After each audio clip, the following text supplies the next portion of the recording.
Ang isang pinakaano ngayon na bombomarian ay talagang pinaglalaruan lang ng mga oil company yung presyo, yung galaw ng presyo ng petrolyo dito sa ating bansa, no? Mm. Na kung saan ay pinabago-bago yung presyuhan, pero ang malaking epekto nito ay hindi lamang sa hanay ng mga driver at mga operator, kundi sa ating mga mamamayan sapagkat mismo yung mga pangunahin nating pangangailangan ay talagang hindi naman bumababa ang presyo. Kaya't kailangan talagang gumalaw mismo yung gobyerno, no, na para pag-aralan itong ginagawa ng mga malalaking kumpanya ng Shell, Caltex at ng Petron. Okay. So eto po ay talagang, kung titingnan po yung sitwasyon ngayon, Sir Modi, talagang malabo pa po ba na bumalik dun sa dating, presyo po ng petrolyo before, nung nangyari po itong, mga kaguluhan po sa Middle East, sir? Sa ngayon ay tingin natin ano at mismo sinasabi mismo ng Department of Energy ay hindi yun maibabalik doon sa dating presyo ng February, yung 55 ano, yung diesel at 57 yung gasolina. Kaya't kung titingnan natin ay mayroong mga sunod na mga announcement na ang mga oil company na next week ano ay mayroon ng magaganap na bukas may magaganap na pagtaas ng presyo at lumalaro sa 150 yung presyo sa diesel at naglalaro ng 80 sa presyo ng gasolina at parang 120 sa presyo ng kerosene. Ito yung namomonitor natin doon sa mga inilalabas ng Department of Energy. Mm.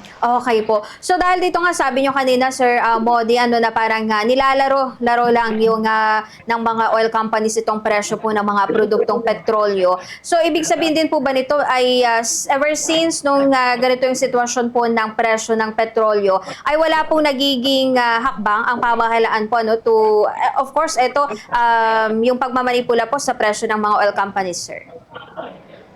Sinasabi na natin sa gobyerno mismo na talagang kailangang revisahin na yung probisyon yung sa ilalim ng old regulation law dahil ito yung nagbibigay laya sa mga kumpanya ng langis ano na sila na lamang yung nagtatakda nga ng paggalaw ng presyo. Kaya't itinutulak natin na bombomarian na talagang kailangan ng ibasura yung old regulation law at kagyat na tanggalin nga yung usapin ng mataas na buwis ano sa usapin ng sales tax at saka ng batsa langis para at magkaroon tayo ng mismong supply ng produktong petrolyo kasi ang sinasabi nga natin sa nakaraang mga hearing ay napapanahon na rin talaga na kailangan bawiin yung petron para magkaroon tayo ng pag-iimbakan ng supply ng crudo natin para sa panahon na gumagalaw sa international market ay hindi siya nag-automatiko na tumataas dito sa ating bansa. Okay. Pero ngayon ba, sir, nakikitaan nyo na posible pong i-consider pa yon ng ating gobyerno yung binabanggit po ninyong suhestyon? Kasi siguro, kasi kung ayun, meron pong eagerness ang ating gobyerno na i-consider yun, edi sana nung kasagsagan pa po nag-umpisa itong sigalot po sa gitnang silangan, sir.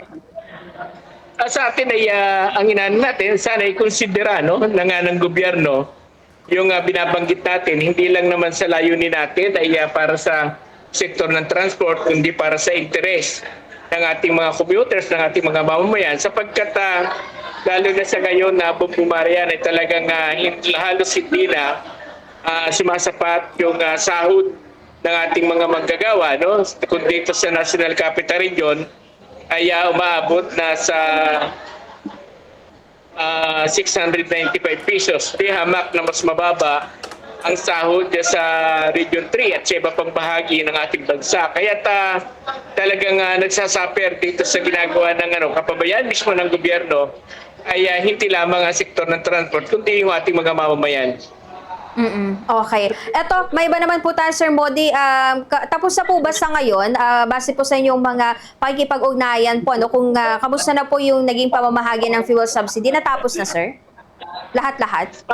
Sa ngayon, bumaryan ay marami nang naghahabol.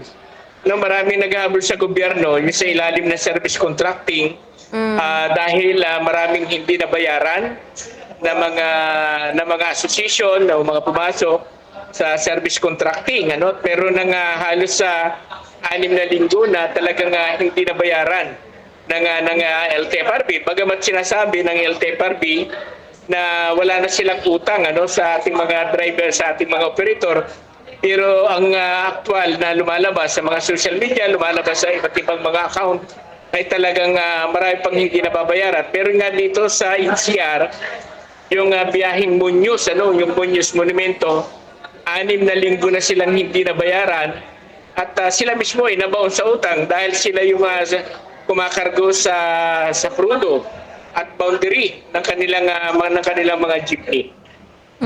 Okay po. So ito, panghuli na lang po, Sir Modi. Nitong araw kasi nagkaroon po ng announce na protesta dyan po around Metro Manila. Naapektuhan po ba yung mga kapwa po ninyo, mga jeepney drivers itong araw, sir? Pakiulit niya, Marian. Opo. Nitong araw, sir, di ba, nagkaroon po ng biglaang protesta dyan sa Metro Manila. Kamusta, sir? Yung mga jeepney drivers sa kapwa po ninyo, naapektuhan ba, sir, nitong araw? Naepektuhan sapagkat talagang matindi yung traffic, Marian. Talagang halos na isara yung EDSA, no? At nagkaroon ng gulo kaninang umaga. Ito yung rally ng mga Iglesia ni Cristo, ano, na ginawa dito sa EDSA. At ang nakuha nating monitor ay hanggang bukas pa sila ng gabi. No, hanggang bukas pa sila ng gabi na magkakaroon sila ng pagkilos. Okay po. So, panghuli na lang, Sir Modi, may mga dagdag pa po ba kayong mga abiso mula po sa Piston, sir? Go ahead po.